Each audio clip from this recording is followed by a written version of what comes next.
अस्सलामुअलैकुम 365 न्यूज़ में आप सबको वेलकम। जहां रमज़ान ट्रांसमिशन हमारी चल रही है 2 से 4 मैं और जोहेब हसन आपके साथ होते हैं और बड़ी मजेदार बातें होती हैं और पता चलता है और जिप भी मूव होती है। आप जो इशारा कर रही थी ना कि ये क्यों नहीं हो रही, वो कह रहे हो रही है जरा सबर और बड़ी हमारी अच्छी मजे की गपशप होती है। साथ में हम आपको बता रहे होते हैं करंट अफेयर्स में क्या खबरें हैं, पाकिस्तान में क्या चल रहा है, बात भी होती है और नाउमीदी लेकिन हम नहीं फैलाते। हाँ, कोशिश होती है पॉजिटिव तरीके से बात करने में, जो होना है वो तो फेस करना है, तो मुस्कुरा के क्यों नहीं किया जाए, यही तो हमारा खासा है। आज क्या है शो में? आज भाई आज बस क्रिकेट की बात करेंगे। T20 मैच फिर हम हार गए ना करो, फिर हार चुके हैं।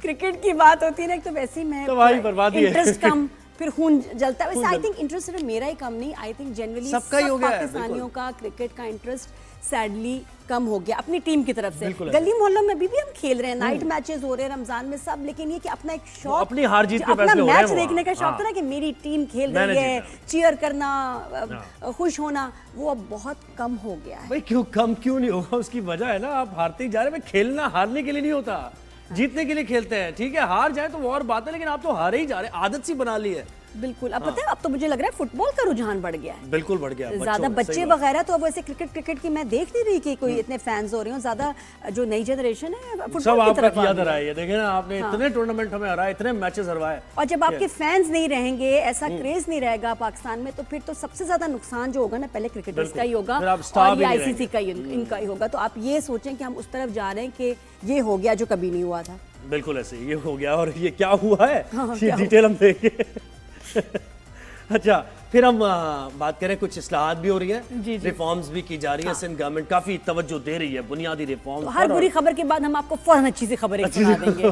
बिल्कुल, तो अच्छी सी खबर सुनाते हैं। अच्छी सी खबर तो यही है कि रिफॉर्म्स हो रही है और एजुकेशन डिपार्टमेंट में वो क्या कह रहे थे, क्या बात है, डिजिटाइज्ड हो रहा। हाँ, हमने तो आज ही भूतों की बात करनी है। गोश्त के खिलाफ क्रैकडाउन सिंध गवर्नमेंट का। ये कौन से गोश्त हैं, दिखते कैसे हैं, और फिर उसके बाद कहाँ जाएंगे? बहुत है ये। हाँ, ये आप बताएं हम किन गोश्त की बात कर रहे हैं। बिल्कुल, सिंध गवर्नमेंट अब इनके पीछे पड़ गई है और बड़े अच्छे सोल्यूशन के साथ इनको गोश्त को किया जाएगा डिजिटाइज्ड।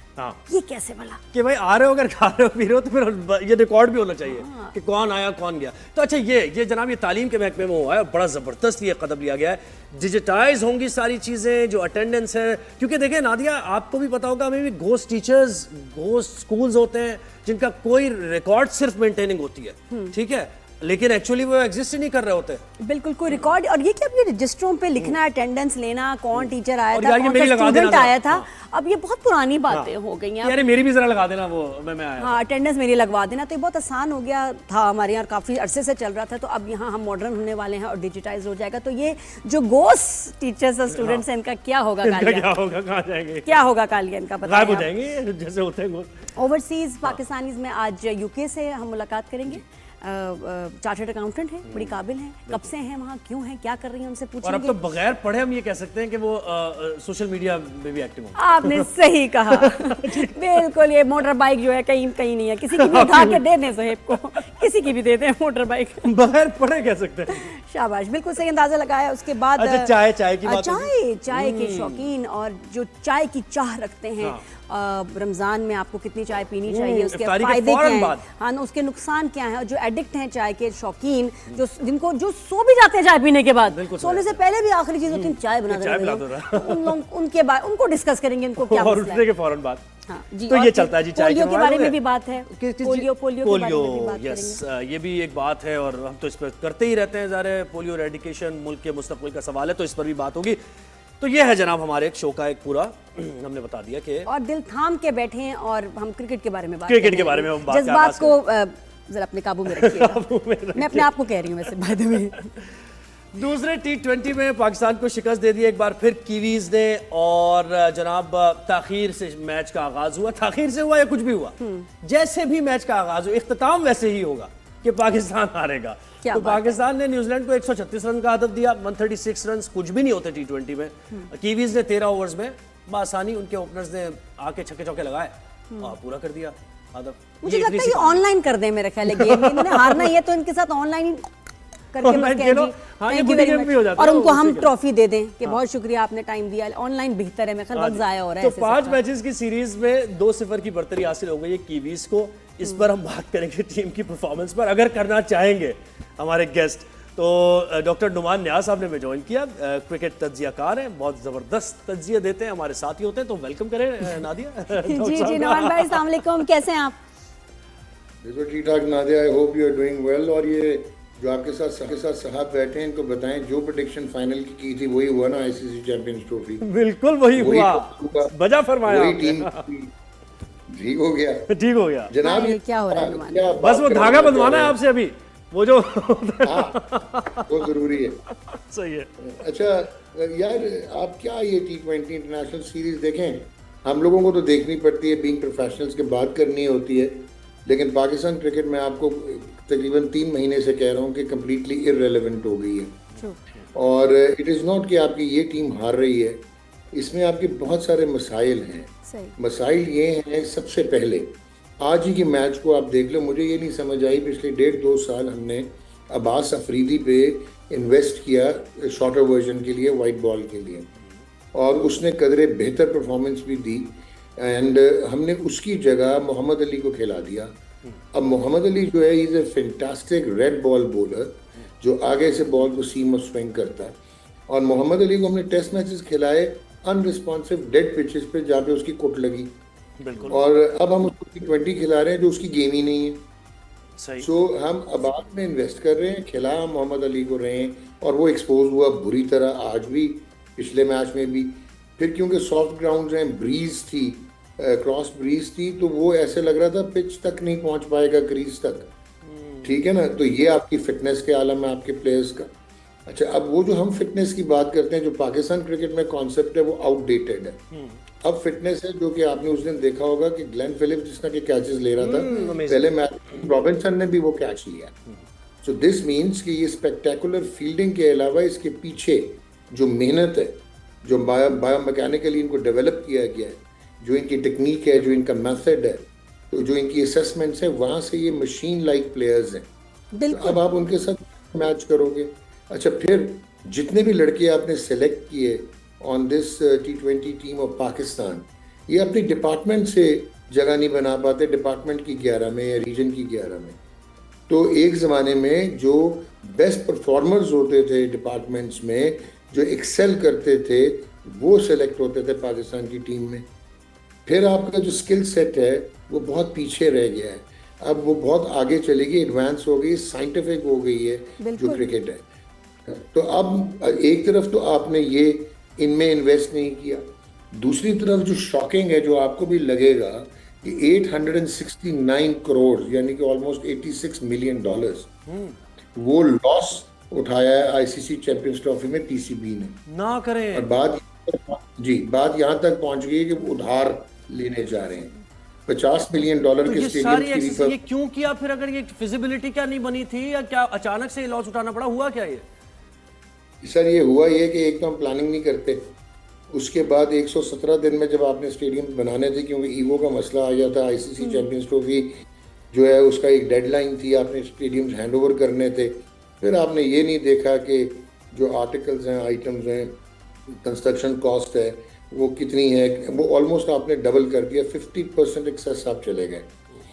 तो जो ये अनफॉर्चुनेट हुआ है, पाकिस्तान सिर्फ एक मैच खेला कराची में, कदाफी स्टेडियम में मैच भी नहीं खेला, सो अनफॉर्चुनेट है। अच्छा, 40 मिलियन आपने प्रेपरेशन में लगाया था, $40 मिलियन, और आपको अब तक सिर्फ $6 मिलियन बना, जो कि वो मिलना था आईसीसी से, और आगे जो टिकटिंग का है या वो इतना नहीं होगा, ट्रिवियल होगा, लेकिन ये जब आपकी वो बनेगी प्रॉफिट एंड लॉस स्टेटमेंट, तो ये आपको काटने को दौड़ेगी। अच्छा, फिर क्या डिसीजन आपका सही था कि आपने ये जो टॉम स्टोन्स बना दिए, मकबरा ही मैं कहता हूँ इसको पाकिस्तान क्रिकेट का, कि आपने जहाँ पे इन्वेस्ट करना था, जो आपने ऑपरेशनल इंफ्रास्ट्रक्चर पे इन्वेस्ट करना था, उसका आपको कॉन्सेप्ट ही नहीं है, रेजिस्टेंस टू चेंज है, आप करना नहीं चाहते, क्योंकि जो लोग वहाँ पे बैठे हैं वो इररेलेवेंट है टू मॉडर्न टेक्नोलॉजी, तो वो इनसिक्योर होते हैं। सो आपने कर दिया ईंटों पे और सीमेंट पे, और उसके बाद ये हालत है कि एक इवेंट आपने करा तो लिया पाकिस्तान में, लेकिन it has left you sulking with 869 crore loss. Match की क्या बात करें, ये कहाँ से, ये पूरे कहाँ से करेंगे ये पैसे? मान भाई कौन देगा? ये ग्रांट पे इंतजार करेंगे। अच्छा, अब एक और प्रॉब्लम भी हो गया है नादिया। मतलब आगे खेल भी नहीं रहे, अच्छा रहे कि आगे से पैसे आ जाते, वो भी कोई उम्मीद नहीं है, कहाँ से आईसीसी से जो अभी तक तो पैसे आएंगे, लेकिन क्योंकि अब आप bottom of the table team बन चुके हैं, तो 2027 के बाद जो नया साइकिल आएगा उसमें परफॉर्मेंस बेस्ड आपकी कटौती हो जाएगी। तो जो आप आईसीसी से ग्रांट आती है वो भी कट जाएगी। फिर जो आपके पास स्पॉन्सर्स हैं वो तो पहले ही भाग गए हुए थे, अब आपके पास एक सुपरस्टार है नहीं। मैं ये सोच रहा हूँ कि इतनी ब्रीफ पिक्चर आपने जो बताई है, ये तो कॉन्सिक्वेंसेस तो मैं टीम पे क्या बात करूँ? नहीं, ये तो कॉन्सिक्वेंसेस हैं, ये तो इनको सोचना चाहिए था कि ऐसा होगा, तो अच्छी बात है, ऐसा हो जाए, देख लेंगे कि अब क्या करना है, फिर आपने बताएं। नहीं, ये धागा इतना उलझ चुका है, जैसे हम पतंग उड़ाते थे ना, तो वो असल में जब ऊंची पतंग हमारी कटती थी तो धागा लपेटते लपेटते उलझ जाता था। तो अब उसका हल यही है कि नए धागे से पतंग उड़ाई जाए। जी नुमान भाई, आप क्या कहेंगे? नुमान भाई बहुत सैड है। मैं भी देखिए, मसला बड़ा सीरियस है, वो ये है कि हमारी प्रायोरिटीज क्या हैं और हम करना क्या चाहते हैं, हम करने आए क्या हैं। जो आपने अपने लोग रखे हुए हैं, जो जिसको मैं क्रिकेटिंग ब्यूरोक्रेसी कहता हूँ, वो बिल्कुल रिडंडेंट और इररेलेवेंट है। तो अब यहाँ तो आप शुरू से स्टार्ट करें, और अब आप पहले तो प्रायोरिटाइज करें, प्लान करें, और उसके बाद जो भी आपके पास रिसोर्स आता है, जो आपके पास ग्रांट आती है, आप अपनी फर्स्ट क्लास क्रिकेट देखें। आपके लड़के, आपने मोहम्मद हुरैरा खिलाया, आपने कमरान गुलाम खिलाया, आपने अभी ये लड़के खिलाए हैं जिनमें ये जहांदाद भी है, और ये लड़के आपके आए हुए हैं डोमेस्टिक स्ट्रक्चर से, ये सिंक ही नहीं करते इंटरनेशनल लेवल पे। दिस मीन्स कि आपकी डोमेस्टिक क्रिकेट भी आउटडेटेड है और आप उस पर फोकस नहीं करते।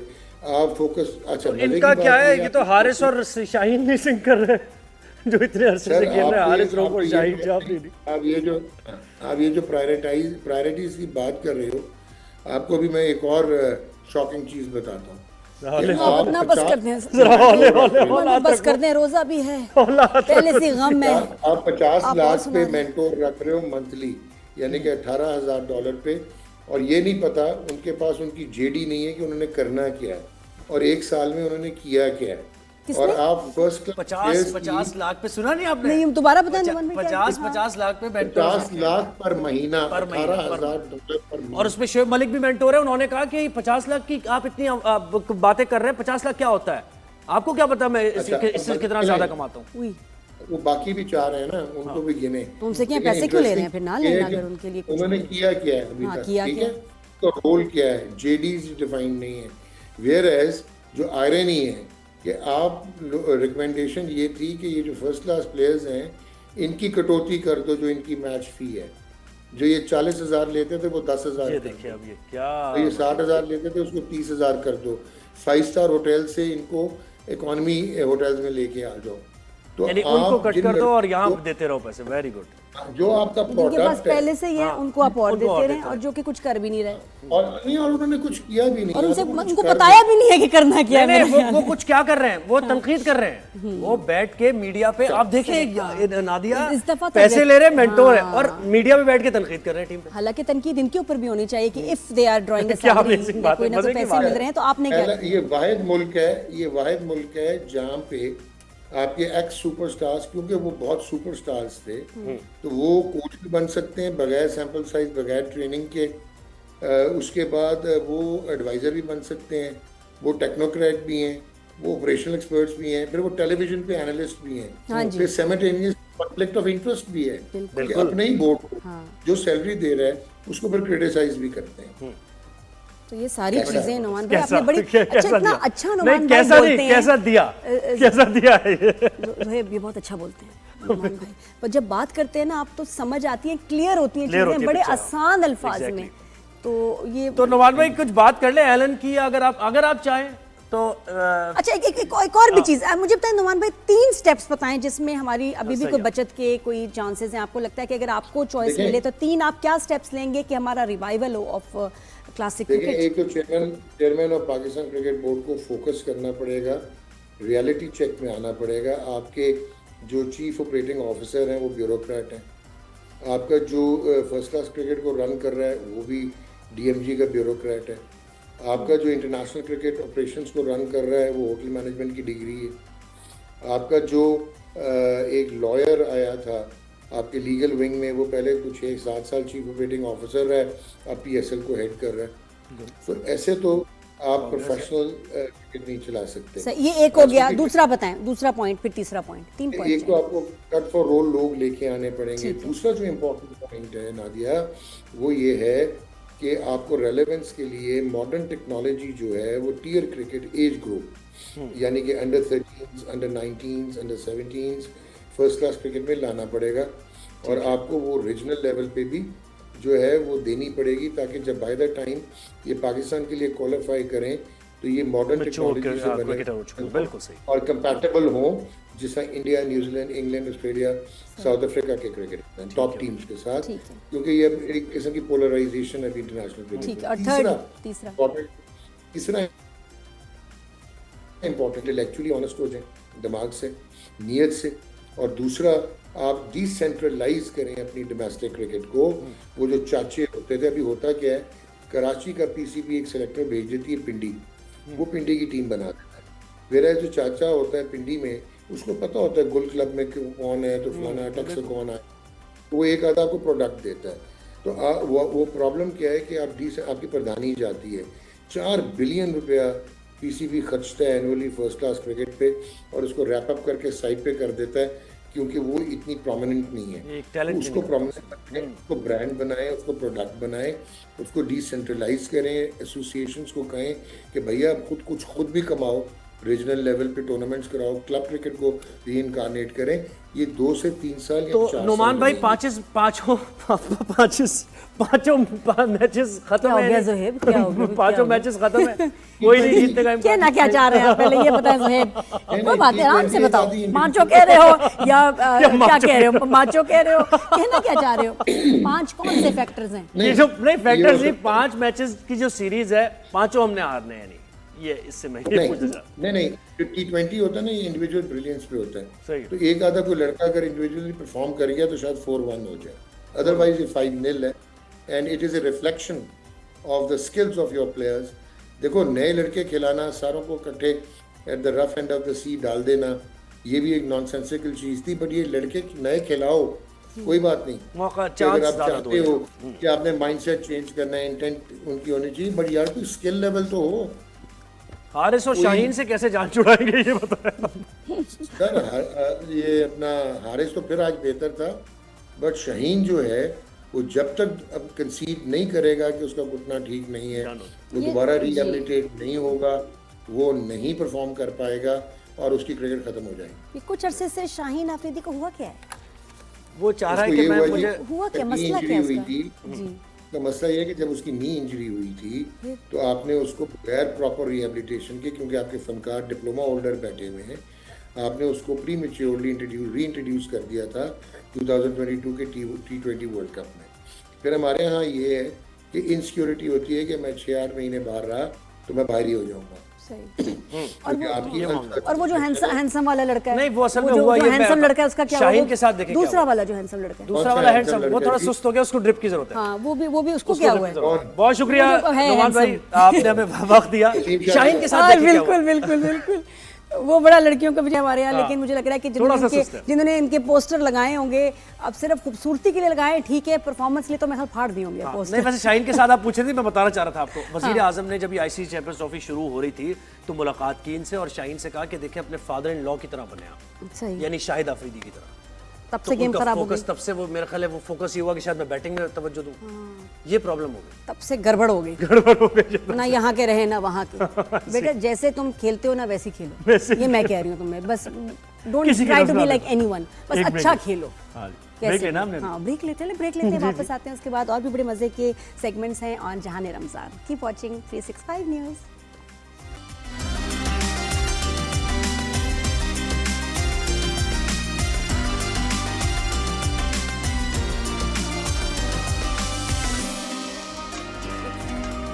जी welcome back after break. 365 news पे ज़ुहैब हसन और मैं बड़ी मज़े की बातें कर रहे हैं। आप सबको रमज़ान बहुत बहुत मुबारक।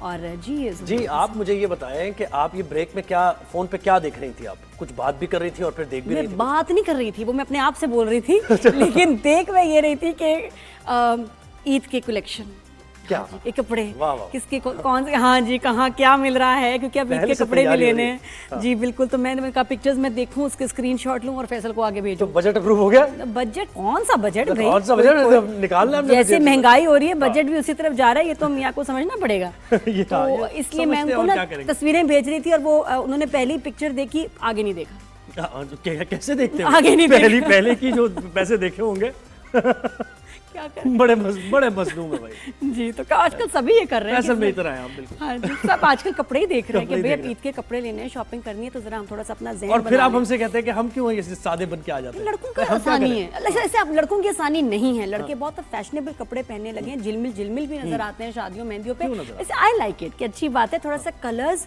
और वो जो बिल्कुल एक सालों से हम अपने देख रहे थे घर के मर्दों को एक ही जैसे कपड़े एक ही जैसे, वो जी सब बिल्कुल सादा सा, तो अच्छा लग रहा है कि आप थोड़ा सा चेंज कर रहे हैं, थोड़ा फेस्टिव लग रहे हैं वो। बहुत अच्छी बात, फैशन ये बहुत आ अच्छी गया। बात होगी जी। तो अब हम बात करते हैं ये जो सिंध हुकूमत की तरफ से रिफॉर्म्स लाई गई हैं एजुकेशन के महकमे में, तालीम के महकमे में, और हुआ यह है कि एक इजलास हुआ है और उसमें फैसला किया गया है कि महकमा तालीम के तमाम डिपार्टमेंट्स, यानी दरस व तदरीस के भी, टीचिंग वगैरह भी और स्टूडेंट्स भी, और इसके साथ साथ जो एडमिनिस्ट्रेशन साइड है जी वो भी।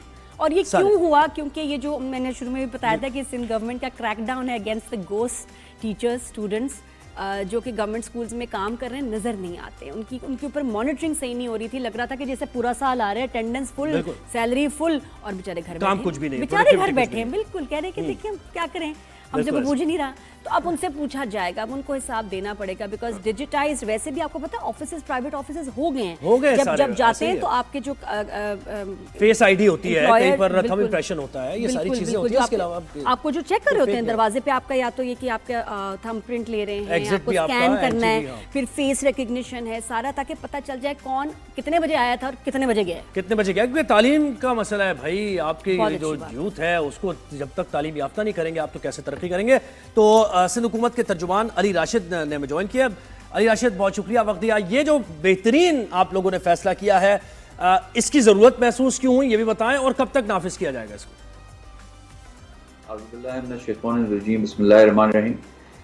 देखें, ये फैसला इसलिए हुआ कि गोस्ट स्कूल्स और दीगर शिकायत हमें आती रहती थी, कुछ टीचर्स होती थी उनके अटेंडेंस नहीं लगती थी, वो कहते थे कि हम गए थे मगर अटेंडेंस नहीं होती थी।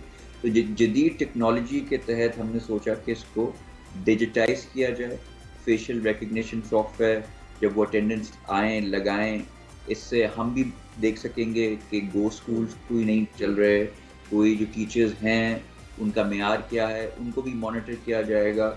और अब टीचर, इसके अलावा भी हमने काफ़ी चीज़ों पे हम काम कर रहे हैं। हमने टीचर्स लाइसेंस नया निकाला है कि ऑलरेडी एक तो एग्जिस्टिंग टीचर्स हैं, उनकी अटेंडेंस तो अपनी जगह, मगर उनका मेयार क्या वो उस मेयार पे उतरते हैं जो करंट टीचर्स हैं, कि जदीद दौर के जो हमारे बच्चों को वो पढ़ा सकें और सब चीज़ें कर सकें।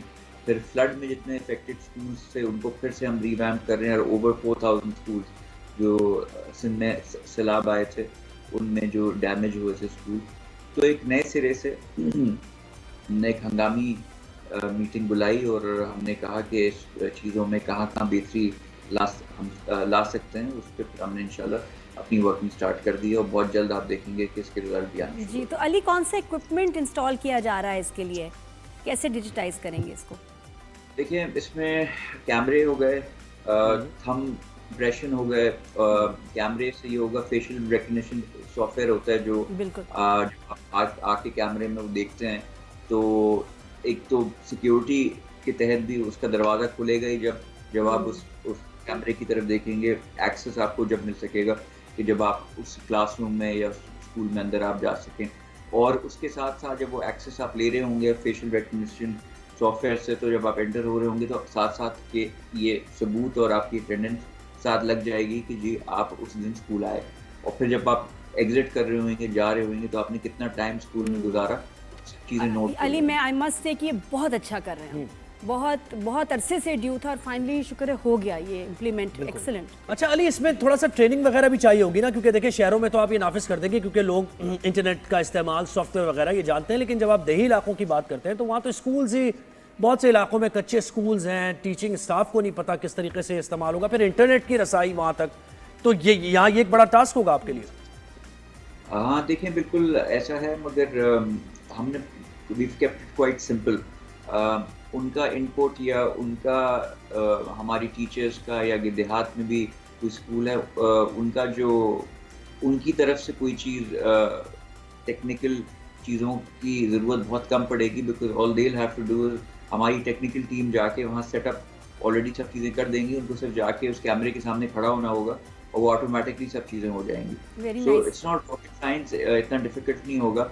आई एम श्योर कि थोड़ा हम उनको ट्रेनिंग, बिल्कुल आपने दुरुस्त फरमाया कि थोड़ा चैलेंजिंग होगा कंपेयर्ड टू अर्बन एरियाज, मगर इंशाल्लाह वो विल ओवरकम दैट। वो बिल्कुल। अली मुझे जो डर लग रहा है, क्योंकि मैं क्राइम स्टोरीज बहुत देखती हूँ क्या फिल्म में, तो मुझे ये डर लग रहा है कि कोई टीचर जो है किसी बाली बच्चे को भेज के, ना कि बेटा उसकी तार निकाल देना, उसको जाके पत्थर मार देना, उसको मशीन ख़राब हो जाए, तो ऐसे में तो फिर आप क्या करेंगे? हाँ, सिस्टम कोई ख़राब कर दें कि ताकि हो ना सके। मैं वैसे इसका आपको सोल्यूशन भी दूंगी। आप कहें अगर कोई चीज़ टूटी तो सबकी तनख्वाह कटेगी। सबकी हाँ, ताकि पता है क्या, दूसरे भी एक दूसरे पे नजर रखें कि भाई अगर इसने किया तो मेरी भी सैलरी कटेगी, तो वो शिकायत लगा देगा उसका कि किसने किया था, और वो डरेंगे भी। आई थिंक सही कह रही हैं आप, सिस्टम का चलना जो है बहुत। मैंने कहा सोल्यूशन भी बताओ, आपको क्या लगता है कि अगर ऐसा हुआ तो क्या करना चाहिए?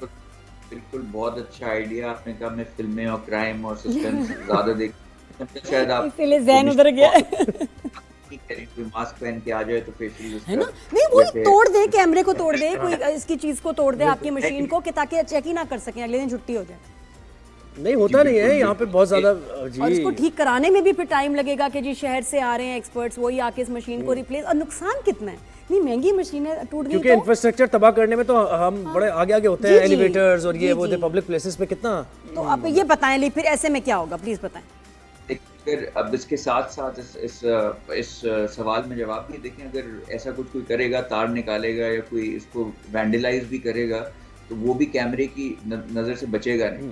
तो वो जो बच्चा हो या जो भी हु इज बिहाइंड इट, अगर हमें पता चल जाएगा तो उसके खिलाफ कार्रवाई होगी। अच्छा, एक सेंट्रलाइज सिस्टम होगा, आप इसको फिट ही ऐसे करें कि कोई वहां पहुंच ही ना सके। मैं आपको बता रही हूँ, आपको सबसे जरूरी तो इनकी हिफाजत चाहिए कि ये जो इक्विपमेंट इतना महंगा लगा रही है सिंध गवर्नमेंट, इसकी हिफाजत बहुत, इसके लिए स्टाफ अलग इसके लिए जी कोई स्पेशल। अली मुझे बताएं कि ये एक सेंट्रलाइज सिस्टम होगा और कोई कंट्रोल रूम बनेगा जिसको मॉनिटर किया जाएगा बाकायदा तौर पर, क्योंकि देखिए ना ऐसे रिमोटेस्ट एरियाज में भी स्कूल्स हैं, और आपको पता है, मुझसे बेहतर आप जानते होंगे कि कितनी तादाद है घोस्ट टीचर्स और स्कूल्स की कि जो सिर्फ रिकॉर्ड पे मौजूद हैं, पेपर्स पे मौजूद हैं, वहाँ काम कुछ और है, औताकें भी बनी हुई हैं, कैटल्स खड़े किए हुए लोगों ने, ऐसा भी है। बिल्कुल, आप बिल्कुल सही कह रहे हैं। देखिए, ये इसका मकसद ही है कि ये चीज़ें इंस्टॉल हों तो हम भी चीज़ों को देख सकें, समझ सकें। इसका अलग से एक कंट्रोल एंड कमांड सेंटर हम बना रहे हैं, जहाँ सारी चीज़ों को मिनिस्टर साहब जो हमारे एजुकेशन के हैं वो मॉनिटर कर सकें और देख भी सकें, और सुपरवाइज चीफ मिनिस्टर साहब और बाकी जितने भी हमारे लीडर्स हैं उनका भी वहाँ एक्सेस हो।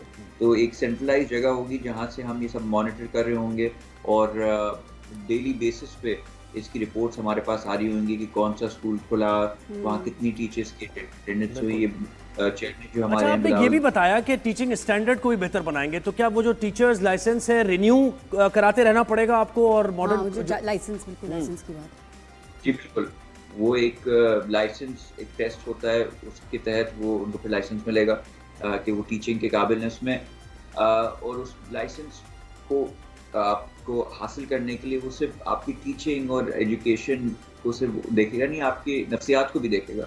होता है ना कि कभी कभी ओवरऑल के आपका कैरेक्टर कैसा है, आपका माइंडसेट कैसा है कि आप बच्चों के साथ डील कर सकते हैं, मतलब are you mentally fit to teach, very important, बहुत अच्छी बात है।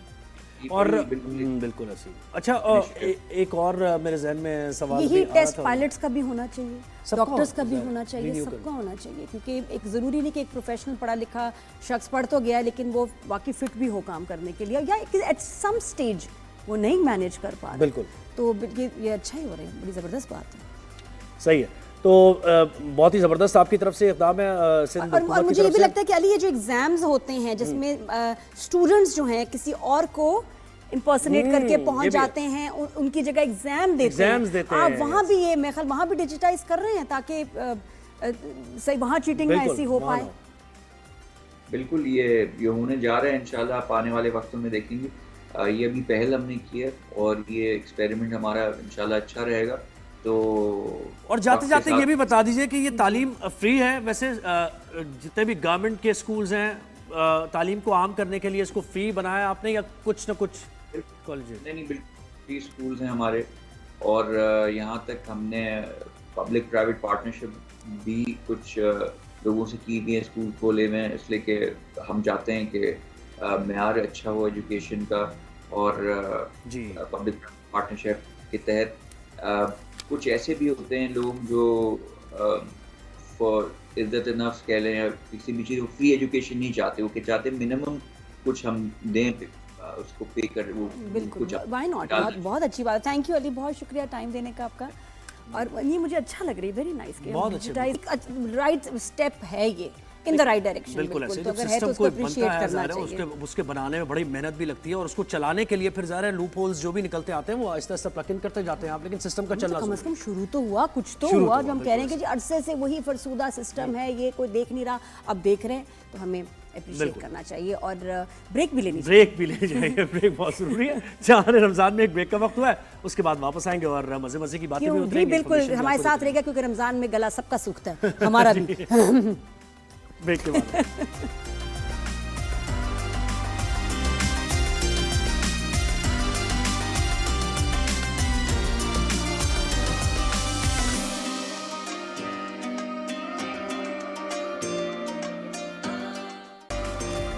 Welcome back to Jahane Ramzan, Zoheb Hasan आपके साथ, और मैं हूं नादिया खान, नाम तो सुना होगा, और देख आप हमें वैसे डेली रहे हैं 2 से 4 के दरमियान ओनली ऑन 365 न्यूज़, और अभी देश से दूर पाकिस्तानी जिनका दिल इधर ही रह गया है, और शायद कुछ सामान भी रह गया हो, पेटियां होती है ना, दिल पाकिस्तान के धड़कते हैं, गद्दे, रज़ाइयाँ, कितना याद कराया था मैंने आपको, कितना याद कराया था मैंने आपको, सॉरी, दिल धड़कते हैं, क्या था आगे, दिल धड़कने, मुल्क से तो दूर है लेकिन उनके दिल पाकिस्तान के धड़कते हैं। इतना मुश्किल तो नहीं है वैसे आपके लिए याद करना। बिल्कुल सही है, बस जरा हैवी हो जाता है, करना नहीं चाह रही, कुछ जुमले बहुत पक्के पक्के होते हैं। अच्छा, नूशे से बात करते हैं, यूके में होती हैं, चार्टर्ड अकाउंटेंट भी है। नूशे, कमाल कर दिया तुमने, कैसी हो?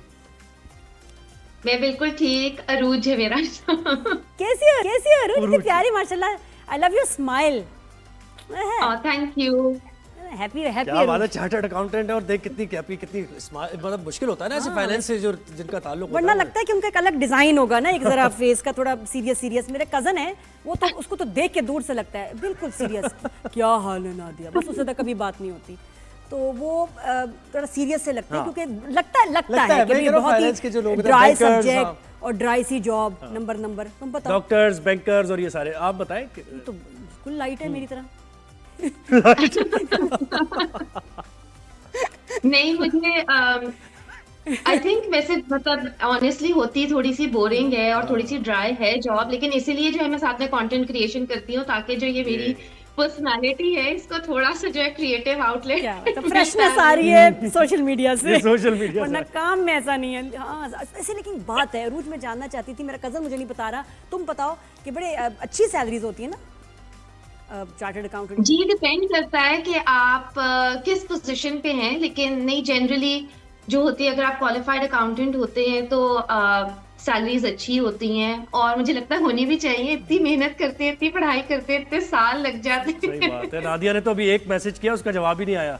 वो सूट उन्होंने भेजा है वो तो बस फैसल को, और अभी तक जवाब नहीं आया। यार ये बड़े प्यारे जोड़े आए हैं, क्या ख्याल है आपका? जवाब ही नहीं आया। ऐसे टाइम पे किसी मीटिंग पे चले जाते हैं वो। लेकिन मुझे ये पता है रूज, आपकी बात करते हैं, फैसल की बात नहीं करेंगे, आपका सेगमेंट है। यूके में कितने अरसे से हैं? अभी रिसेंटली मूव की हैं, फैमिली शुरू से यहाँ थी? इससे तुम्हारा एक्सेंट नहीं लग रहा है कुछ अर्सा हुआ है, कुछ नहीं, मैं वैसे लाहौर से हूँ और मैं शादी के बाद यहाँ मूव हुई हूँ। मुझे 7 साल हो गए यहाँ मूव हुए। तो अब मेरी एक 3 साल की बेटी है और अब मेरी अपनी फैमिली है यहाँ पे, लेकिन पेरेंट्स मेरे अभी भी पाकिस्तान में ही होते हैं, तो मतलब कि मैं पली बड़ी पाकिस्तान में ही हूँ। माशाल्लाह। हस्बैंड भी चार्टर्ड अकाउंटेंसी में है? नहीं, वो चार्टर्ड अकाउंटेंट नहीं है, लेकिन बैंकिंग में काम करते हैं, वो इन्वेस्टमेंट बैंकिंग में है। मतलब घर में हिसाब किताब, पैसे की बातें पैसों की होती होंगी, फाइनेंस, नंबर्स। और मेरे ख्याल गुड़िया के ऊपर भी असर आना, या तो वो बिल्कुल चिढ़ जाएगी इस साइड से, और आर्टिस्ट भी हो सकती है। वैसे क्या लग रहा है, बेटी का ज्यादा रुझान है आर्ट्स की तरफ है या नंबर्स? मैं तो चाहूंगी कि वो आर्ट्स की तरफ ही चली जाए, क्योंकि इतना ज्यादा हमारे घर में नंबर्स का काम होता है कि अब मैं नहीं चाहती कि वो भी ये करे। है ना, मतलब आप लोगों के तो और ग्रोसरी भी क्योंकि आती होगी, इतने उसमें भी तो- नंबर्स और चीजों की बात होती होगी है, ये क्या, ये इतना। बिल्कुल, हर वक्त बजटिंग हम यही करते रहते हैं। अच्छा, और ये जो बताओ सोशल मीडिया पे तुम्हारा क्या इंस्टा का पेज है, यूट्यूब पे हो, कहाँ कंटेंट क्रिएट कर रही हो और किस किस्म का कंटेंट? मैं सिर्फ इंस्टाग्राम पे करती हूँ, और मैं यूजुअली लाइफस्टाइल कंटेंट है मेरा, मतलब जिसके अंदर मैं फैशन वीडियोस भी करती हूँ, मैं कुछ होस्टिंग वीडियोस करती हूँ, वर्क लाइफ बैलेंस की बात करती हूँ, फाइनेंशियल इंडिपेंडेंस, मतलब उसके बारे में मैं बहुत स्ट्रांगली फील करती हूँ कि औरतों को जो है फाइनेंशियल इंडिपेंडेंट जरूर होना चाहिए। तो उसकी मैं बहुत जो है एडवोकेट हूँ, और मैं लोगों को जो है कैसे फाइनेंशियल इंडिपेंडेंस कैसे यूके में कैसे कर सकते हैं जो लोग पाकिस्तान से गए हैं अभी, तो क्या फील्ड्स हैं खवातीन के लिए?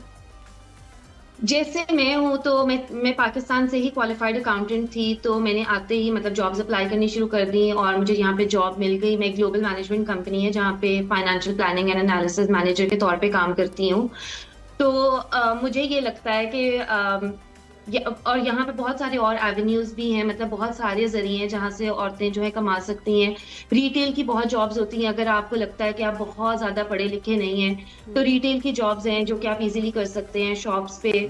और वैसे भी मतलब जो है एडमिन वगैरह की नौकरियां जो हैं आसानी से मिल जाती हैं, या अगर आप अभी पढ़ाई करके निकले हैं तो मैनेजमेंट ट्रेनीज की जॉब्स होती हैं जो कि बिल्कुल एंट्री लेवल जॉब्स होती हैं, वो बहुत ज्यादा अवेलेबल होती हैं। ये बहुत डिटेल में पूछने को मैं है, नहीं पूछ रहा हूँ, बता, किसी को भिजवाना है ये अपने लिए पूछ रहे हो? मैंने सीरियस पूछा पूछ था। रहे भाई। आप रोज ये बताओ, लाइट सी बातें करते प्यारी प्यारी, तुम अपना घर बताओ मुझे, तुमने अपना घर कैसे डेकोरेट किया है, घर दिखाएं जरा। आप घर पे ही हो ना या कहीं ऑफिस में हो? मैं घर पे हूँ, लेकिन घर इस टाइम में आपको मेरे इंस्टाग्राम पे मेरा है घर।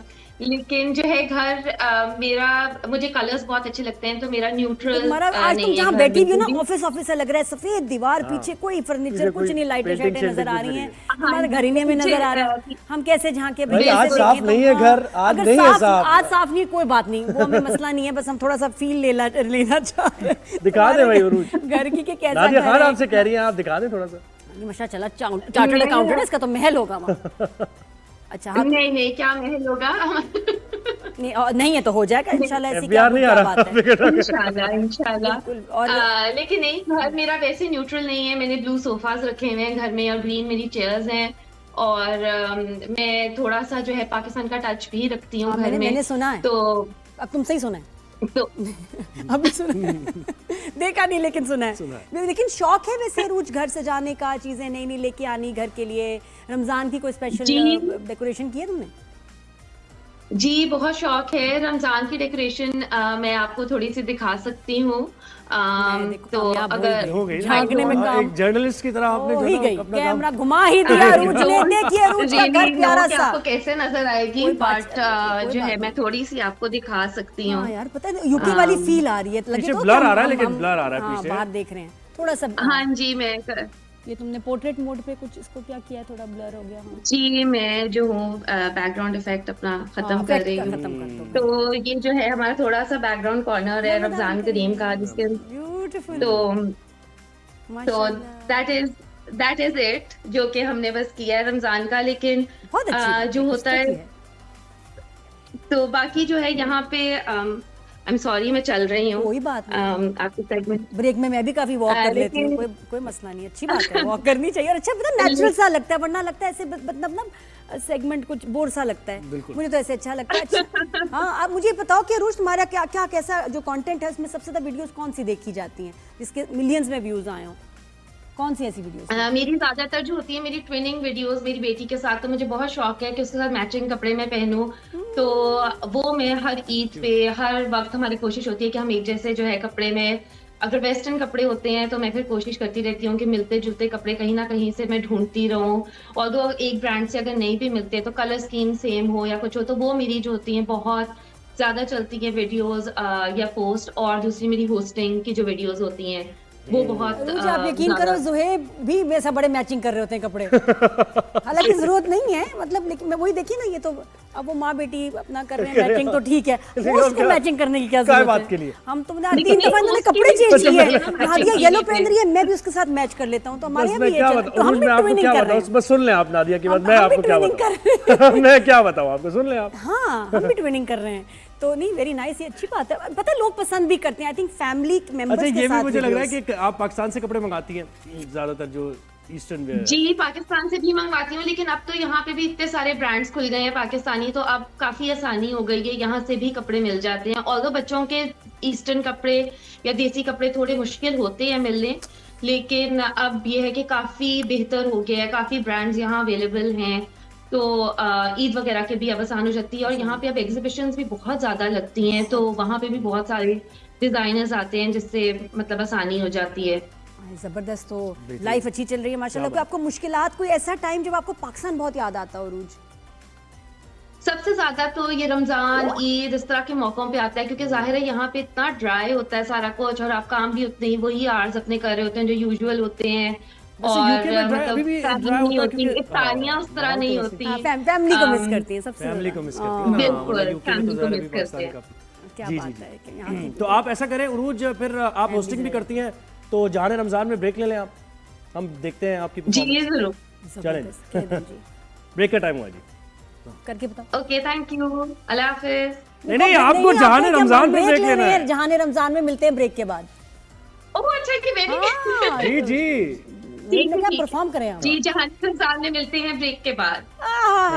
क्या बात है जी, तुम यहाँ होती ना तो फिर इधर आ जाती, आसानी हो जाती, इधर आ जाती। ब्रेक के बाद मिलते हैं, stay with us.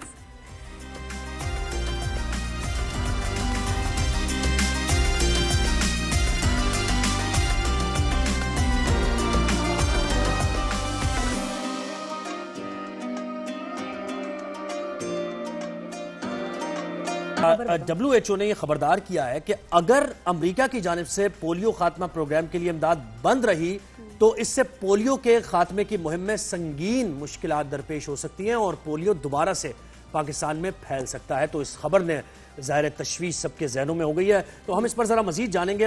Hamid Jafri साहब ने हमें ज्वाइन किया है, डायरेक्टर WHO पोलियो खात्मा प्रोग्राम से हमें ज्वाइन किया है।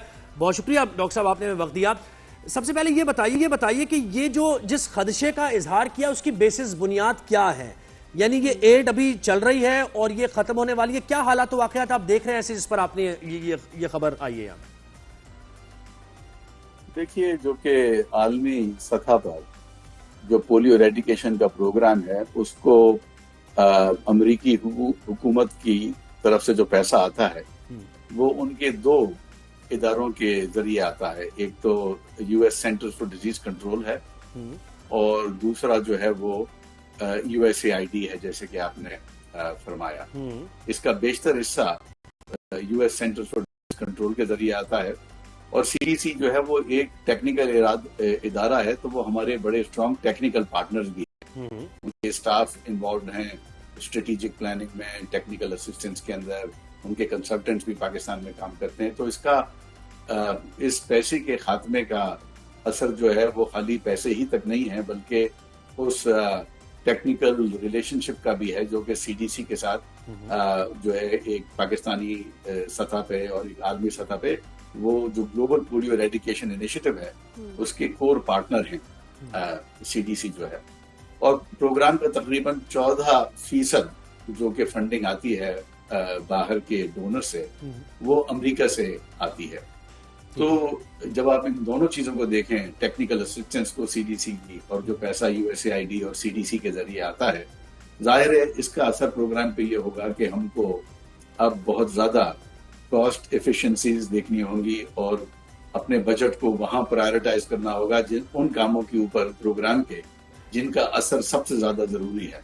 तो हमें प्रोग्राम को कॉस्ट कटिंग मेजर्स करने होंगे और ये देखना होगा कि जो इस प्रोग्राम में जो वैक्सीनेशन का कंपोनेंट है और सर्वेलेंस का पोलियो वायरस को ट्रैक करने का, वो कम से कम मुतासिर हो, क्योंकि अगर फंडिंग इतनी कम होती है कि वो मुतासिर होने लगे तो फिर प्रोग्राम के लिए वो बहुत एक संगीन तशवीश हो जाएगी। सही, तो कोई ये डिसाइडेड था कि इतने साल की जो कैंपेन्स हैं सिर्फ उनको फंड किया जाएगा? देखिए, ये तो प्रोग्राम आपको मालूम है कि पाकिस्तान और अफगानिस्तान खाली 2 ममालिक हैं जिनमें के वाइल्ड पोलियो वायरस अभी बाकी है और गर्दिश कर रहा है। और ये इसकी तो कई डेडलाइंस जो हैं वो आके जा चुकी हैं। लेकिन इसके अंदर इसकी तो डिफाइंड होगा ना? जी कई दफा डिफाइन हो चुका है, उसको फिर रीडिफाइन करना पड़ता है डिले होने की वजह से। इस वक्त जो टाइम पीरियड है वो ये है कि 2025 जो ये साल रवा है इसके आखिर में खत्म हो।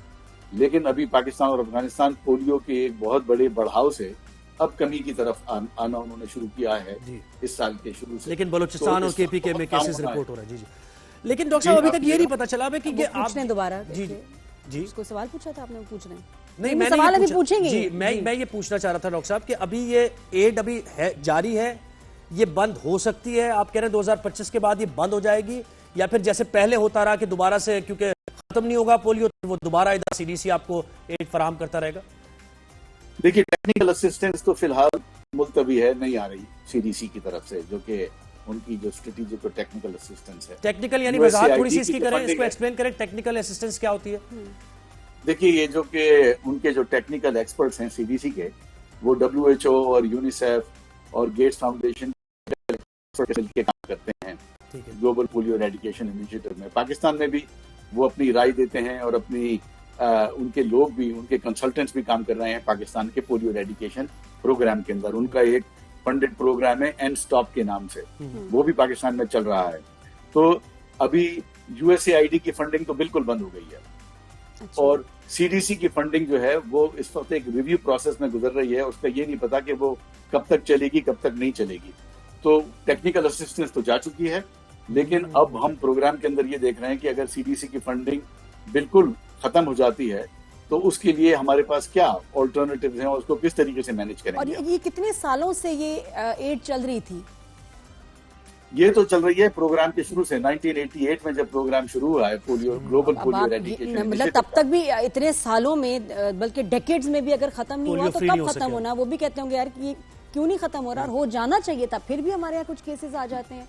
ये आपकी बात बिल्कुल सही है। और इस वक्त जो पाकिस्तान के लिए सबसे अहम चीज है वो ये है कि अपने प्रोग्राम की क्वालिटी को इम्प्रूव करें। और वो बच्चे जो छूट रहे हैं, किसी वजह से छूट रहे हैं, या तो इस वजह से छूट रहे हैं कि सिक्योरिटी की वजह से टीमें वैक्सीनेट नहीं कर पा रही कुछ पाकिस्तान के इलाकों के अंदर, यहाँ जहाँ जैसे आपने फरमाया कि वालिदैन ताउन नहीं कर रहे पोलियो टीमों के साथ। पाकिस्तान का प्रोग्राम बहुत अच्छा है, लेकिन बच्चे बहुत छूट रहे हैं इन वजूहत की वजह से। बिल्कुल। और जब तक ये बच्चे छूटते रहेंगे पोलियो पाकिस्तान से नहीं जाएगा, और यही उसके डिले और ताखीर की वजह है। और उसके बाद खुदा न खास्ता बढ़ गया, फिर ये होना है कि जी देखो इन्होंने कुछ किया नहीं, कितने केसेस अब आ गए हैं, हालांकि कब से कर रहे हैं, कब से फाइट कर रहे हैं। बिल्कुल। अब देखिए ना, पाकिस्तान के अंदर तकरीबन इरेडिकेट हो गया था 2021 में और 2022 में। लेकिन जब इस पोलियो की खासियत यह है कि इसको अगर आप इरेडिकेट नहीं करते तो ये फिर बार बार औध के आता है, बार बार जो है ये आउटब्रेक पैदा करता है। तो इसी तरह फिर 2023 और 24 में हुआ है कि क्योंकि वो हम उसको खत्म नहीं कर सके 21-22 में, तो ये वापस आ गया है। अब हमारे पास दूसरी अपॉर्चुनिटी है इसको खत्म करने की इस साल के आखिर तक।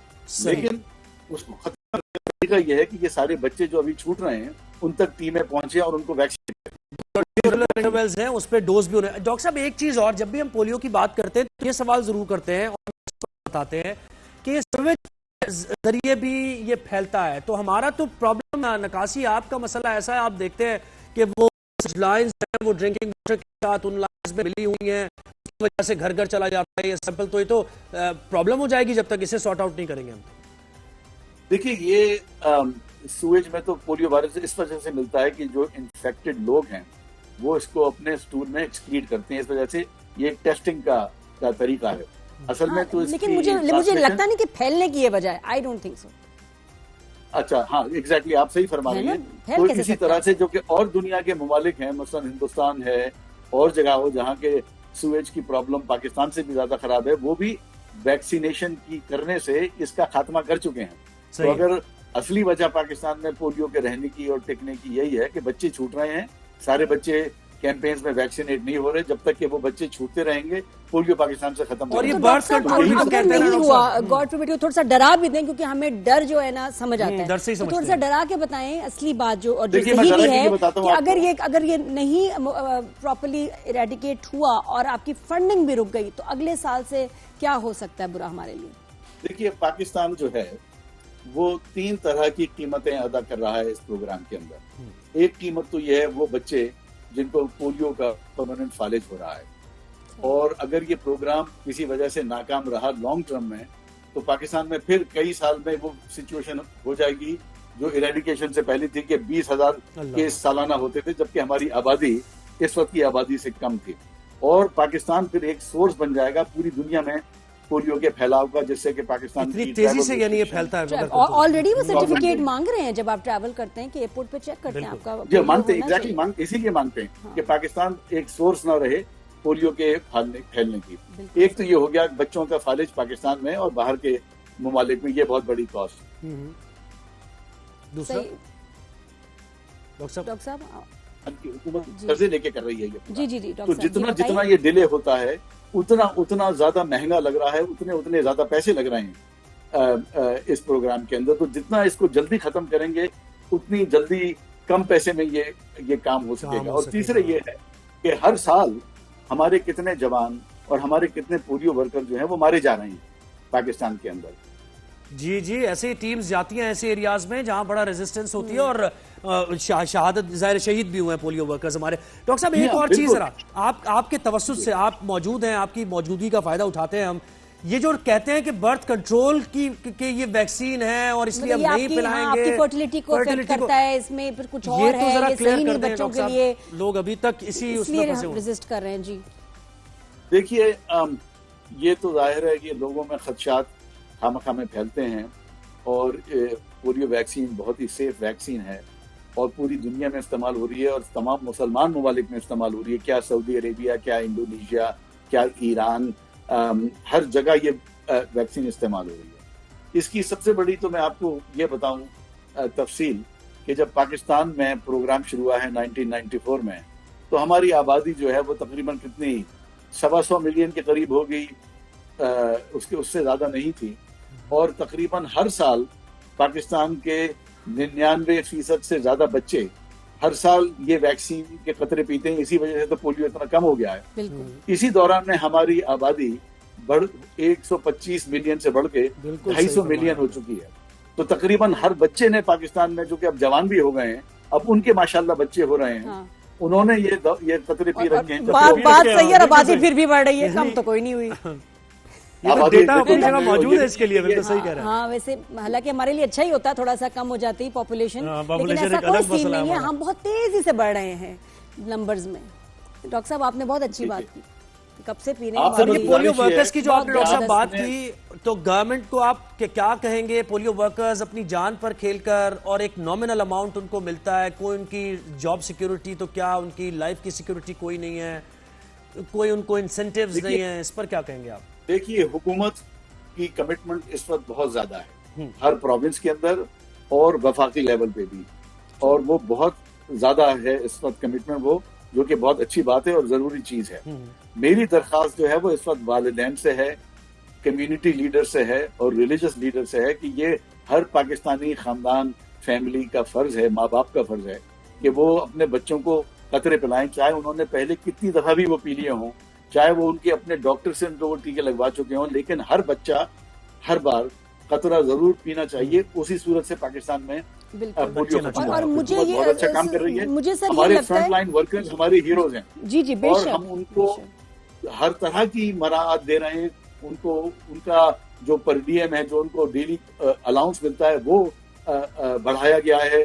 पिछले 3-4 सालों में कई दफा वो बढ़ाया गया है, और उनकी परफॉर्मेंस, उनकी मोटिवेशन और उनका ख्याल रखना, ये हमारी नंबर 1 प्रायोरिटी है प्रोग्राम के अंदर, क्योंकि उनके बगैर हम कभी सक्सेसफुल नहीं हो सकते। बिल्कुल सर, मुझे ये लगता है कि जितने भी हमारे गांव हैं, उनमें जो मौलवी साहब हैं, जी उनकी बड़ी जिम्मेदारी है, अगर वो अनाउंस करेंगे और वो मैंडेटरी हो उनके ऊपर कि जी आपने जी अनाउंसमेंट्स भी ये करनी है, ऐलान करना है कि सारे जो हैं गांव वाले आए और अपने बच्चों को पोलियो के कतरे पिलाएं। अगर वो क्योंकि उनको लूप में लेके वहां से भी गड़बड़ हुई है, ये वो उनकी बहुत सुनते हैं गांव में। मैंने ये देखा कि जब सबसे ज्यादा मौलवी जी ने कह दिया, मौलवी साहब ने कह दिया हो गया, तो कुछ आप ऐसा करें की बात बहुत जरूरी है। नहीं मौलवी साहब आपके जो आपके इलाके के जो मौलवी साहब है ना, लोग उनकी सुनते हैं, और जब वो अनाउंस करेंगे, वो बोलेंगे, तो मुझे लगता है कि जो थोड़ा बहुत लोगों में खौफ और खदशा है वो भी खत्म हो जाएगा।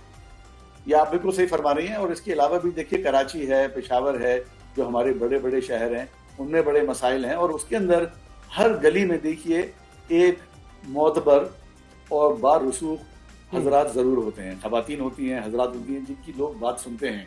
वो चचा हैं, बिल्कुल हर गली में वाइस मैन हैं, बिल्कुल ऐसे ही। या उनसे भी हमारी ये दरखास्त है कि जिन यंग माँ बाप को, जिन वालिदैन को शुकूक हैं, खतरात हैं कि ये पोलियो वैक्सीन में कुछ खतरा है, ये कुछ, उनके खदशात को दूर करें। वो हमारी जो यंग टीमें आती हैं उनको सपोर्ट करें, और वो जब दरवाजे पे अगर कभी वो उनको मना करें वो खतरे पिलाने से, तो ये डॉक्टर साहब मैं तो ऐसे सोच रही हूँ कि लोग खुद ढूंढें पोलियो वर्कर्स को, कुछ ऐसा है। अब पता है वो आपको कैसे ढूंढेंगे? मुझे एक आइडिया आ गया, आइडिया बहुत जबरदस्त मैं बता रही हूँ, शायद आप भी उसको मतलब इम्प्लीमेंट कर लें। आइडिया मैं ये दे रही हूँ कि जिसने पोलियो की वैक्सीनेशन नहीं करा उसके सिम बंद कर दें। हम सबसे ज्यादा डरते हैं अपने फोन से, और हमारे सिम अगर वो बंद हो जाए ना, लोग पागल हो जाते हैं। आप उनके करते हैं फोन ब्लॉक, सिम ब्लॉक, देखिए वो खुद जाएंगे पोलियो वर्कर्स को ढूंढने। बाजी की तरह प्लीज ड्रॉप्स दिलवाएं। बहुत शुक्रिया आपका, आपने हमें वक्त दिया। बिल्कुल इस अवेयरनेस का तो हमेशा से हर किसी की ना सजा ये कि उसकी सिम बंद कर दो, सजाएं देना तड़पते हुए आएगा कि भाई मैं तड़पते हुए आएगा कि जी बाजी की तरह पोलियो ड्रॉप्स पिलाएं। यही सजा। सब कुछ कह रहे हैं। मैं ये अर्ज कर रहा हूँ कि देखिए, WHO और सब दुनिया का तजर्बा ये है कि जबरदस्ती करने से और कोalition करने से आप एक आध दफा तो कामयाब नहीं हो जाएंगे, आप मुस्तकिल तौर पे कामयाब नहीं हो सकते। तो ये हमको लोगों के दिल जीतने प्यार से कन्विंस करना, अपना साथी बनाना है इसके अंदर। बिल्कुल ऐसे कि उन्हीं के फायदे के लिए है। जब वो रियलाइज कर लेंगे कि उनके फायदे के लिए, तो फिर ये इसमें वो लेकिन कंप्लीटली हो नहीं सिम बंद करेंगे। मैं समझ गया, मैंने लिख लिया मैडम, मैंने ये लिख लिया, मैं बिल्कुल ये पैगाम पहुंचाता हूं, सिम बंद करें। उसके बाद उनकी वीकनेस पकड़ें, ब्रेक ले लें, मैं ब्रेक के बाद वीकनेस क्या है हमारे, मैं सब लिख रहा हूँ। इनके फोन बंद कर दो, बंद कर दो, देखना कैसे तड़पेंगे।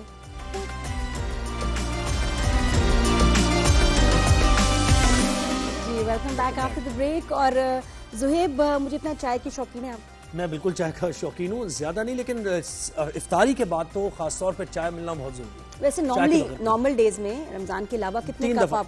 3 दफा मैं, एक ब्रेकफास्ट के दौरान, फिर दोपहर में और एक रात में। तो अच्छा, हर एक की ना चाय की प्रेफरेंस होती है। चाय तो होती है लेकिन एक अंदाज सबको पसंद है कि जी दूध ज्यादा हो, पत्ती ज्यादा हो, ज्यादा पक्की भी ना हो, चीनी ज्यादा हो, या ब्लैक टी हो। आपका क्या? नहीं, मैं कहता हूँ ज्यादा चाय जब भी बने ज्यादा पक्की हुई ना हो, ज्यादा पक्की भी ना। हाँ, वो फिर उसका टेस्ट खत्म हो जाता है। तो मैं कहता हूँ कि वो दम चाय है बड़ा आसान सुनने में, लेकिन बनाना मुश्किल काम है एट द सेम टाइम। और हर एक को एक अलग पसंद आती है। मेरी चाय की जो फरमाइश होती है वो सबसे, उसमें जो इंस्ट्रक्शंस है सबसे मुश्किल है। उसमें ये कि मुझे चाय चाहिए, पत्ती का टेस्ट ना है, दूध का टेस्ट ना है। माशाल्लाह, फिर ये कैसे बनेगी? तो कैसे बनेगी सब? लेकिन फिर भी मेरे घर में ये बनाता कौन है? सब ऐसे जबरदस्त बनाते हैं। भी नजमा तो बहुत प्यारी चाय, टेस्ट भी ना है, दूध का भी ना है, ज्यादा पत्ती का टेस्ट ना है और ज्यादा दूध का टेस्ट ना। मतलब पत्ती चाय लगती है फिर भी ईमान से चाय ही लगती है, लेकिन उसमें ज्यादा स्ट्रॉन्ग ना हो और ज्यादा दुनिया में कहीं नहीं है ऐसी चाय। और चीनी तो बिल्कुल ना, उसके साथ केक या बिस्किट होना चाहिए।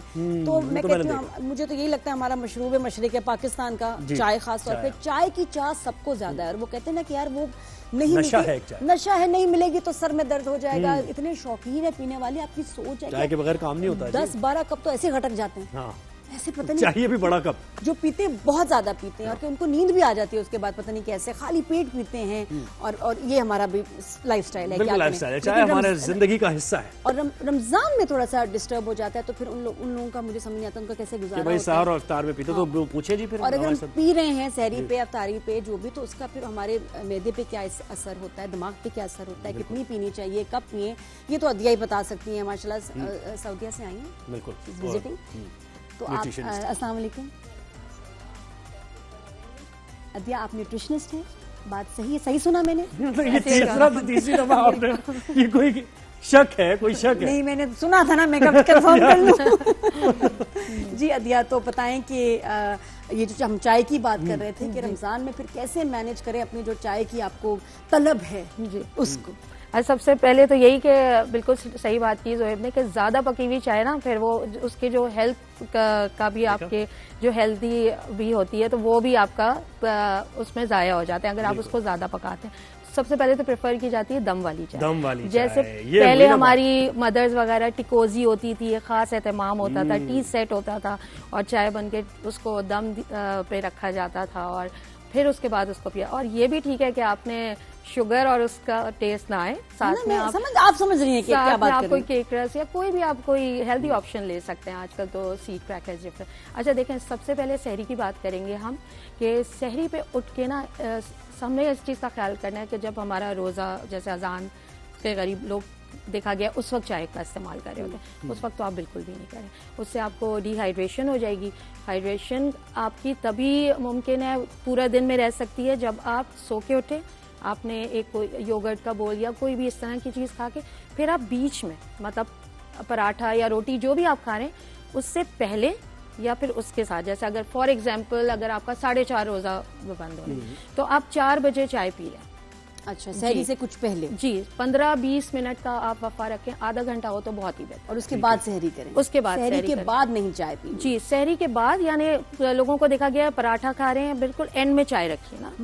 वो तो कॉम्बिनेशन ही तो गया ना, पराठा खाया नहीं चले ठीक है, लेकिन मैं अगर आप पराठा भी पहले खा लें, आप एंड में दही या कोई ऐसी चीज ले लें, हाँ दही या कोई ऐसा जो भी आपको हाइड्रेशन पूरे सबसे ऊपर तो उसी की लेयर आएगी ना, तो जो ऊपर की टॉप की लेयर है वो होनी चाहिए। सबसे अच्छा तो देखिए आपका सहरी पे आप उठे, खजूर ले लिया, कोई फ्रूट ले लिया, ठीक है, उसके बाद आपने चाय ले ली, पर रोटी ली या जो भी प्रोटीन का कोई ऑप्शन है आपके पास आपने वो लिया, फिर एंड में दही रखा। एक और चीज कर लेते हैं, आधा पराठा पहले खा लेते हैं चाय के साथ, चलें आधा पराठा कहने का मकसद ये है, कहने का मकसद ये है कि रोजा खत्म अजान के बिल्कुल एंड, बिल्कुल आपने चाय को एंड में नहीं रखना कहने का, क्योंकि देखिए कुछ लोग जो ज्यादा चाय पीते हैं ना उनका ये होता है कि शुरू में भी पी पराठे के साथ, फिर कुछ खाया, फिर दोबारा से उन्होंने चाय दो कप भी लोग पीते हैं चाय, इस तरह भी देखा गया है। तो ये आपने खास ख्याल रखना, वरना पूरे दिन आपको और वो इफ्तारी में जो फिर होता है कि सब इफ्तारी कर ली और फिर लाओ भाई चाय ले आओ। हाँ, इफ्तारी के बाद आप बिल्कुल पी सकते हैं चाय, लेकिन वो यही है कि आपने चाय को बहुत ज्यादा बॉईल नहीं करना, बहुत पकाना नहीं है। डालने के बाद उसको पत्ती डालने के बाद लोग छोड़ देते हैं, खासतौर पे जैसे नजमा है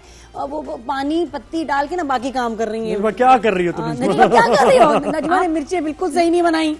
नजमा को मैंने कहा भाई अब तुम YouTube वीडियो देखो और सही वाली भरी हुई मिर्चें बनाओ, ये तो और बात है। नजमा मुस्तकीम की तरह हिट ना हो जाए। लो फ्लेम मुस्तकीम लो फ्लेम पे आप कर सकते हैं, लेकिन आपने बहुत हाई फ्लेम में उसको पकाना नहीं है चाय को, ठीक है। और दूध डाल के, दूध पत्ती आप वैसे ओकेजनली लोग पसंद करते हैं, बाहर भी जा रहे होते हैं, मटका चाय और दूध पत्ती आप वैसे ओकेजनली पी सकते हैं, लेकिन दूध पत्ती भी प्रेफर नहीं करते कि आपने दूध।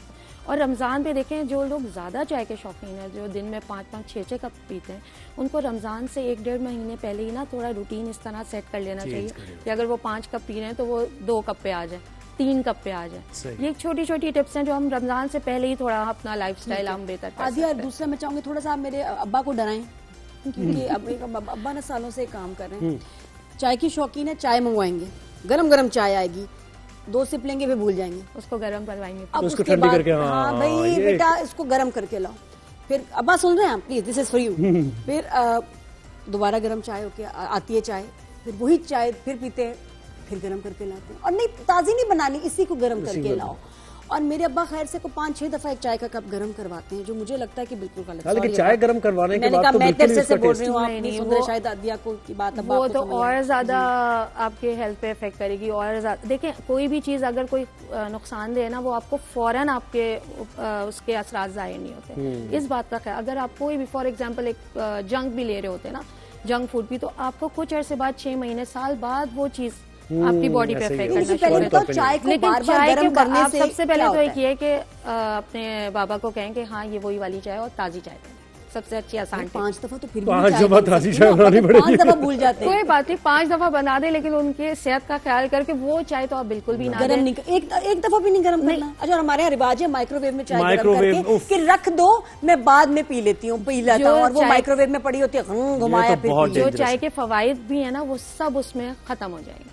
अब एक बार आपने गर्म करके दी, बिल्कुल हल्की सी, ठीक है, वो फिर भी काबिल कबूल है कि आप वो भी चूल्हे पे। चाय के फवायद क्या है ये बताएं ना। अभी अब्बा का मसला चल रहा है, पहले वो सेटल होने दो, अब्बा सुन रहे हैं इस वक्त। फिर क्या कहूँ, फिर एक दफा फिर आपने यही कहना, अब आपने उनको कह भी दिया, सुने वो सुन रहे होंगे कि मैं क्या मशवरा, तो मैं तो यही मशवरा दूंगी कि उनको कहें कि हाँ ये वही वाली चाय, तो ताकि वो सेटिस्फेक्शन उनको ताजी बना के दे, थोड़ी मेहनत करें, वो ये कह रही है कि ताजी बना के दें जी, थोड़ी सी मेहनत करें। अगर वो चाय बाकायदा नुकसान करना शुरू हो जाएगी अगर उसको 4 से 5 बार, और ये हमारे फैमिलीज में होता है, मेरी अम्मी मेरे फादर खुद यही वाली गर्म करके जाया ना हो जाए, फेंकना नहीं है बेटा, इसी को गर्म कर दो। आया क्यूट बहुत है हमारे बुजुर्ग। मैं कहती हूँ अब्बा प्लीज आप भी जरा इस बात का ख्याल रखें, या ये कि कोई किसी को साथ बिठा लें उस वक्त जो नजर रखे चाय पे, फिर चाय भी रिमाइंड कराते हैं पापा चाय, हाँ बेटा मैं भूल गया, फिर थोड़ी सी उनके साथ चाय, हाँ मैं भूल गया, तो उनके साथ ये जो आप लेके आई कि ये अच्छा देखें, ये डिफरेंट ऑप्शंस मैं टीके लेकर आई हूँ जो अभी रमजान में आपको काफी हेल्प आउट करेंगे, वैसे भी आप डेली ले सकते हैं। अब जैसे मैंने ये करकदे जो आपने हिबिस्कस फ्लावर देखा होगा, ये किस लिए, ये चाय के साथ, ये चाय का कॉम्बिनेशन बना, चाय का कॉम्बिनेशन है। इसमें सौंफ है, इसमें कैरम सीड्स हैं जिसको अजवाइन हम कहते हैं, ठीक है। ये अगर आप थोड़ा सा, जिस तरह हम ऑयली फूड्स की तरफ जा रहे होते हैं और जो फ्राइड आइटम्स की तरफ जा रहे हैं, अगर आप इसकी चाय बना के पियेंगे ना, आपका खुद आपको एक फुलनेस का एहसास होगा, और आपकी जो नुकसानदेह उसमें से आपको चीजें मिल रही हैं जो डीप फ्राइड आइटम, वो उसके असरात को कम लेकिन करेगा। बाकी तो रेसिपी वही रहेगी ना, पत्ती आप बिल्कुल वैसे रखें, लेकिन अगर आप एक दफा ऐसे कर लें कि इसका एक कहवा अगर थोड़ा सा हनी के साथ वो बना के पी लें, और चीनी ना इस्तेमाल करें, चीनी नहीं, हनी के साथ अगर आप वो बना के, मैंने इसमें हिबिस्कस, सौंफ और कैरम सीड्स, मैंने जो अजवाइन होता है वो थोड़े थोड़े इसमें ऐड किया, ठीक है। ये हिबिस्कस फ्लावर्स जो होते हैं ये ड्राई भी आपको मिल जाते हैं, ये तो वहाँ हमारे सऊदी अरब में बहुत इस्तेमाल किया करते हैं। अच्छा। जी, ठंडा भी पिया जाता है और इसको गर्म खाना भी पिया जाता है। ये यहाँ पे बहुत यहाँ तो बहुत कॉमन है, वहाँ तो ये फूल इतना कॉमन नहीं है, तो यहाँ तो आपको हर घर में मिलेगा। जो रेड कलर का नहीं एक हिबिस्कस फ्लावर होता है जिसके बीच में से एक स्टेम आ रही होती है, तो वो तो मैं फ्रेश भी उसका बना रही होती जी जी। अच्छा, चाय के बारे में तो मजीद भी बात करेंगे। अदिया वहाज आप हमारे साथ ही हैं, अभी हमें कुछ न्यूज़ भी लोगों को थोड़ी सी देनी है। बड़ी इंपॉर्टेंट न्यूज़ ये है कि पार्लिमानी कमेटी का इजलास हुआ है, बड़ा अहम कौमी सलामती से मुताल्लिक भी इस पर बातचीत हुई है, बड़ा अहम ये इजलास है। तो ब्यूरो चीफ इस्लामाबाद अब्बास शब्बीर साहब ने हमें ज्वाइन किया है। अब्बास बताइएगा इजलास में क्या कुछ डिस्कस हुआ, बताइए जरा। में जो हालिया दहशतगर्दी की लहर है उस पर ये बड़ा एक अहम इजलास था कौमी सलामती की पार्लिमानी कमेटी का, जिसमें DGMO ने सलामती कमेटी के शुरा को तफसीली तौर पर ब्रीफ किया। ब्रीफिंग 1 घंटे से ज्यादा जारी रही। फिर army chief general Syed Asim Munir ने 50 मिनट इस इजलास से खिताब किया। शुरा को दहशतगर्दी की हालिया लहर और सिक्योरिटी इकदाम पर एतमाद में लिया गया। कौमी सलामती की पार्लिमानी कमेटी का इजलास जो कि 2 घंटे से जारी है, कमेटी को मुल्क में हालिया दहशतगर्दी के वाकयात पर तफसीली तौर पर ब्रीफ किया गया। दहशतगर्दी के वाकयात में फितना और खुराज मुलव्वस हैं। ये ब्रीफिंग में कहा गया कि फितना और खुराज को भारतीय खुफिया एजेंसी रॉ और अफगानिस्तान से मदद मिल रही है, क्योंकि जो दहशतगर्दी इस वक्त मुल्क में हो रही है उसमें गैर साख्ता यानी जो हमारे मुल्क का असला नहीं है, बाहर का जो असला है वो यूज किया जा रहा है। रॉ और दीगर मुल्क दुश्मन एजेंसियां खैबर पख्तूनख्वा और बलूचिस्तान में बदअमनी फैला रही हैं, जबकि दहशतगर्दी में गैर मुल्की साख का असला भी इस्तेमाल हो रहा है। अफगान सरजमीन के इस्तेमाल के मुतअद्दिद शवाहिद जो हैं वो दिए गए हैं, और आज कौमी सलामती की पार्लिमानी कमेटी को इस हवाले से ब्रीफ भी किया गया। स्पेशली जाफर एक्सप्रेस का जो हालिया वाकया है उसमें ये बताया गया कि अफगानिस्तान से दहशतगर्दी का वाकया ऑपरेट हुआ है। बन्नू कैंट का जो हमला है उसमें भी जो ब्रीफिंग में बताया गया कि कई अफगानी बाशिंदे यानी अफगानी शहरी मुलव्वस हैं। रमजानुल मुबारक से पहले दहशतगर्दी की लहर में इजाफा हुआ। इजलास में बलूचिस्तान और KPK में दहशतगर्दी के वाकयात पर तफसीली तौर पर ब्रीफ किया गया। जो आज के इजलास की सबसे अहम बात थी कि शुरा को स्क्रीन और स्लाइड्स की मदद से जो अभी तक सिक्योरिटी एजेंसीज को शवाहिद मिले हैं उसको तफसीली तौर से उस पर आगाह किया गया। वजीर आजम पाकिस्तान मियां शहबाज शरीफ ने भी आज कौमी सलामती की पार्लिमानी कमेटी के इजलास में गुफ्तगू की, जिसमें उन्होंने कहा कि कौमी नौयत के अहम इजलास में हज़्ब इख्तिलाफ की अदम शिरकत को उन्होंने एक तो अफसोसनाक करार दिया, क्योंकि इन्वाइट किया गया था कि वो भी शिरकत करें लेकिन उन्होंने शिरकत नहीं की। वजीर आजम ने हज़्ब इख्तिलाफ की गैर मौजूदगी को गैर संजीदा तर्ज अमल करार दिया। साथ साथ इजलास में अदम शिरकत कौमी जिम्मेदारियों से मुंह मोड़ने के मुतरादिफ है, जो कि कौम की मुकद्दस अमानत है। उस इजलास में ना शिरकत करना ये बहुत बड़ी ज्यादती है। दहशतगर्दी के खिलाफ सबको मुतहद होकर आगे बढ़ना होगा। वजीर आजम ने कहा कि मुल्क की हिफाजत की खातिर अपनी जान का नजराना पेश करने वाले फौजी जवानों और उनके अहल खाना हमारी तरफ देख रहे हैं। बेनजीर भुट्टो, बलोर खानदान और मुफ्ती नईम जी, समेत जी, जी, सैकड़ों अहम शख्सियात की दहशतगर्दी के खिलाफ। बहुत शुक्रिया अब्बास शब्बीर, आपने डिटेल्स दी। कौमी सलामती की पार्लिमानी कमेटी का इजलास हुआ है जनाब, और इसमें गर्दी के खिलाफ जो ऑपरेशन जारी है, जो कार्रवाइयाँ की जा रही हैं, उनके बारे में बताया गया। लेकिन जी बड़ा जरूरी था। और मियाँ शहबाज शरीफ जो वज़ीर आज़म पाकिस्तान है, उन्होंने बिल्कुल वजह कहा कि ये जो एक दहशतगर्दी का मसला है, एज ए कौम हम इससे जूझ रहे हैं और हमें अपनी सिक्योरिटी फोर्सेस का साथ देना है। अब इसमें ऑपोजिशन का ना शामिल होना, ये एक किसी भी सूरत ये चीज सही नहीं है। तो शुक्रिया अब्बास आपने दिया। और अब वक्त बहुत शुक्रिया, टाइम हमारे पास लिमिटेड होता है, शॉर्ट होता है। आपसे फिर एक दफा बात करेंगे जरूर। यहीं से आगाज होगा, चाय से कॉफी पे बात करेंगे। तो ब्रेक लेते हैं और हमारी ट्रांसमिशन अभी चलती रहेगी, तो कहीं नहीं जाइएगा, देखते रहें 365 न्यूज। मुझे और ज़ुहैब को नहीं। अल्लाह हाफ़िज़।